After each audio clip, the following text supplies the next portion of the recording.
so much of what we do is based on what we believe we can do.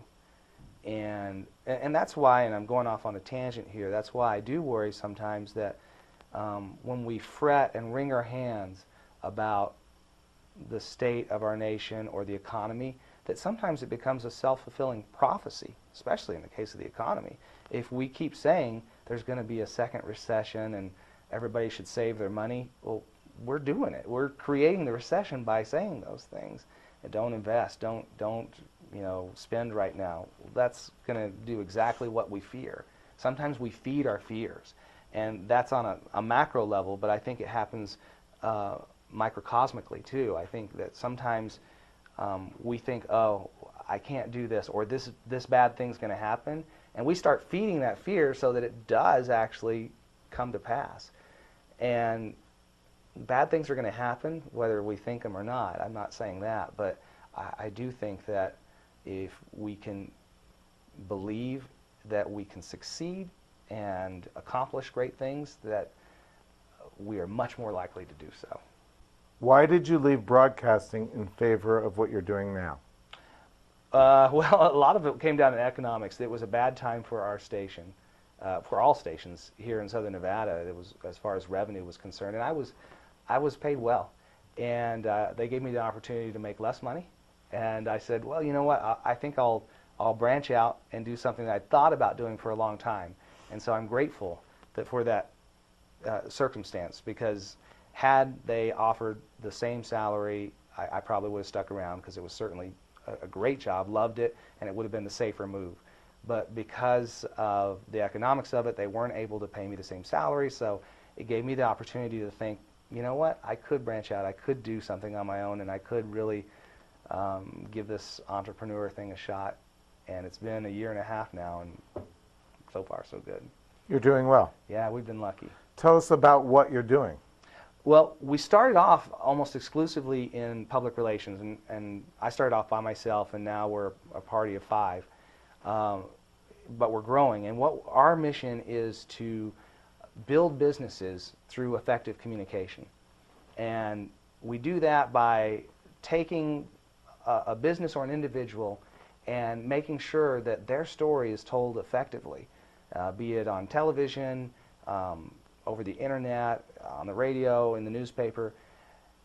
As we talked about earlier, everybody has a story, and all of our clients have stories to tell. And it's not just about what they're doing in their business realm, it's about the people that are making it happen. You know, just as you talked about 1,000 people, you make it possible for me to eat an apple every day.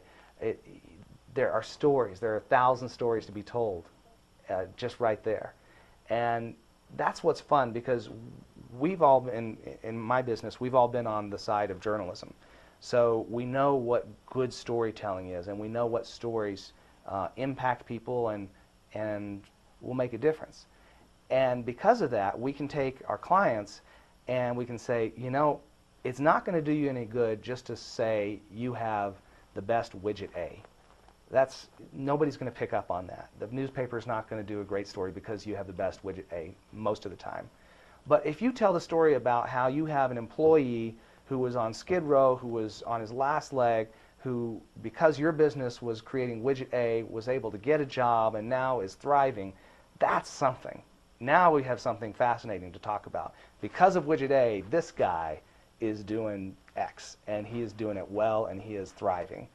That's fascinating. You know, it's about the people. And so that's our job. We tell people's stories, and we try to get the media to tell their stories so that it builds up their businesses. And now we're moving into the realm of advertising and media training and media buying and seminars. So we're growing, and it's really, really exciting. Great. What have I neglected to ask you that you think bears talking about? I think the Texas Rangers have a good shot at making the World Series. Okay. Are they still paying that guy $25 million a year or whatever they were paying him? A-Rod is no longer a burden to the Texas Rangers. He is the Yankees' property, as he should be. Okay. He should have been for all along. Yeah, huh? he's a Yankee. Only Yankee I like is Derek Jeter. I'm about to offer you an enormous opportunity. Okay. Right now, on the other side of this camera, is the entirety of humanity. All 6.7 billion of us. Hopefully they'll all see this video. What would you say to us?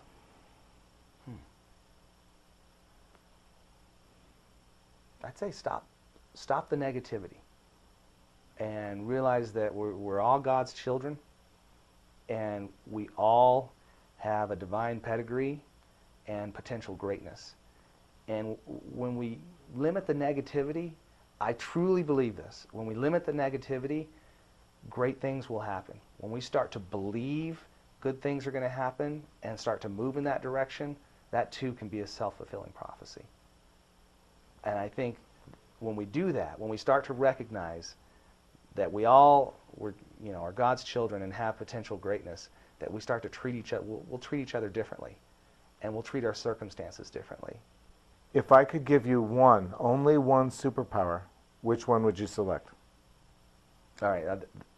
The first thing that comes to mind is I would love to fly. I think that would be a great thing. But if there's only one superpower I could have, I would love to have the power to heal. And not just physically. I would love to have the power to help people heal on an emotional and spiritual level as well. Thank you.